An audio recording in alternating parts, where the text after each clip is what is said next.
Comentários da live.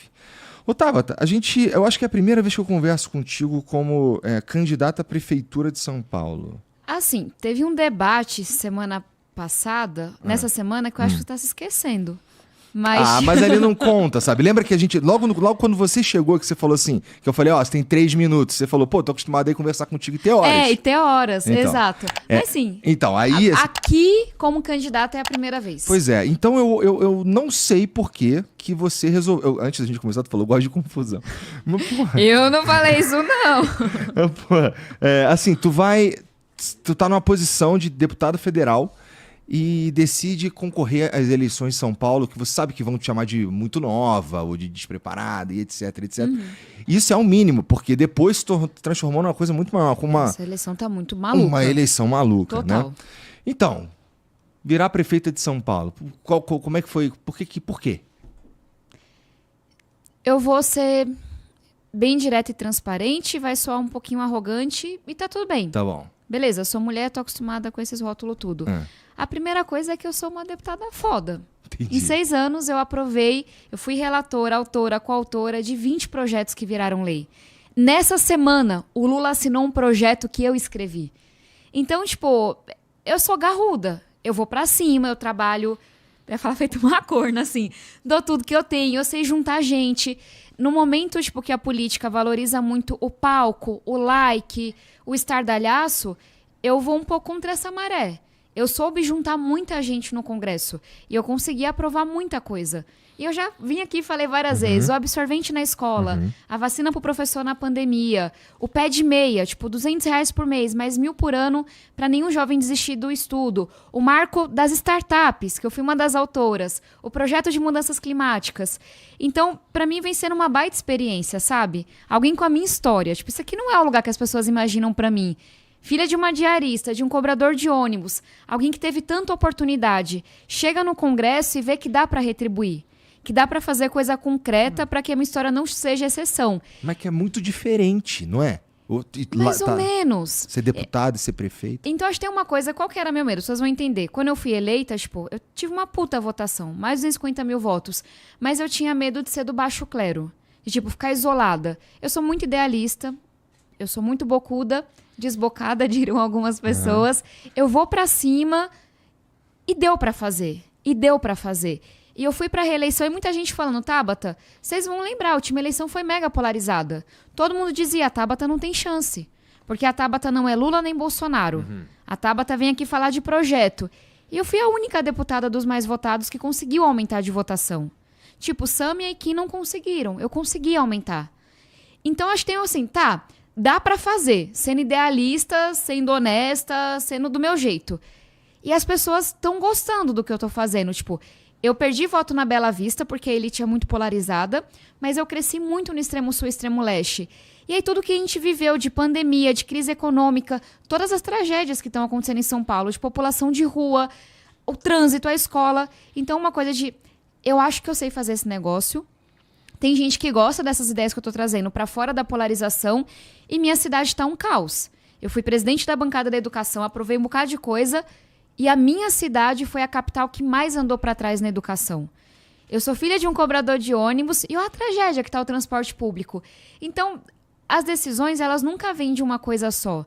Mas é um propósito. Chamem de loucura, de propósito, de fé. Mas é uma convicção de que justamente porque... eu sei juntar e sei brigar quando necessário, eu acho que isso vai ser bom para São Paulo. Eu acho que vai ser bom ter uma prefeita que consegue ter uma boa relação com o Tarcísio e com o Lula. Quem é outra pessoa que faz isso hoje? Ter uma prefeita que trabalha feito uma condenada, vai para cima e sabe, e vai estar lá na enchente, vai estar lá nas coisas boas. Então... eu acho que faz sentido, mas é a população que tem que dizer se faz sentido ou não. Mas você enumerou aí alguns problemas de São Paulo, como trânsito, como moradores de rua e tudo mais. E, cara, o que você imagina, olhando assim para São Paulo, qual que você acha que é o principal problema que dá para resolver num ciclo só?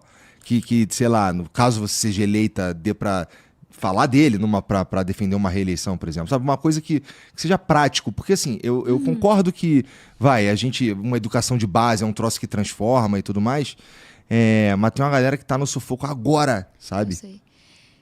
Eu tenho muitos projetos para o longuíssimo prazo. Quando a gente fala de enchente, quando a gente fala de mudanças climáticas, de empreendedorismo.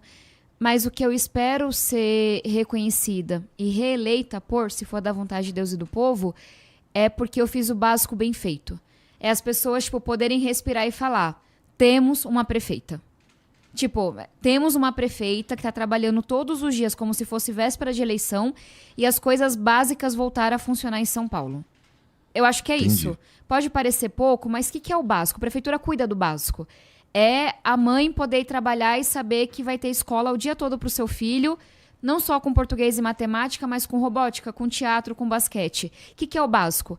É a pessoa poder ir trabalhar andando a pé até o ponto ou voltando do trabalho e saber que a gente está com monitoramento de câmera 24 horas. Que a gente está colocando as polícias, as guardas nas regiões mais perigosas. Isso é o beabá da segurança. É mapear as zonas mais perigosas, seja para um estupro ou para um roubo, e é ali que você foca o policiamento. É a pessoa chegar no posto de saúde e ela saber que ela vai conseguir marcar a consulta dela, que vai ter médico, que ela vai conseguir pegar a Novalgina. É ela ir para o ponto de ônibus e ter um painel, não é ciência de foguete, dizendo que horas o ônibus vai passar e ela poder confiar que o ônibus vai passar no horário. Eu tenho um sentimento que é nessas coisas mais elementares que a gente está falhando.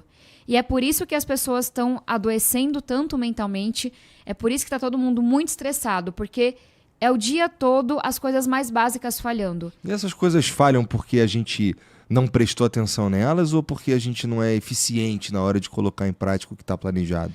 As duas coisas, e eu acho que nessa linha de papo reto, São Paulo não teve prefeito por 3 anos. Por 3 anos, ninguém sabia quem era Ricardo Nunes. Por 3 anos, a gente não viu a prefeitura. O lixo acumulou na rua, as lâmpadas queimaram, a gente caiu na educação, tiraram alguns ônibus que estavam circulando, aumentou o tempo no transporte, e aí veio a véspera de eleição. O que você faz se você não tem um trabalho de longo prazo? Você joga asfalto. Foi isso que o Nunes fez. Ele jogou asfalto safado, porque o asfalto já está esfarelando, e aí começaram a aparecer inúmeras denúncias de corrupção. De máfia das creches, de contrato parcelado na educação, de contrato superfaturado. Então, eu não sei o que ele fez nesses 3 anos. Mas ele não foi prefeito de São Paulo. E aí São Paulo estava com caixa por conta da questão do Campo de Marte. O azar que a gente deu, um prefeito tão medíocre, tão inoperante, no momento que São Paulo tem dinheiro pela primeira vez em muitos anos.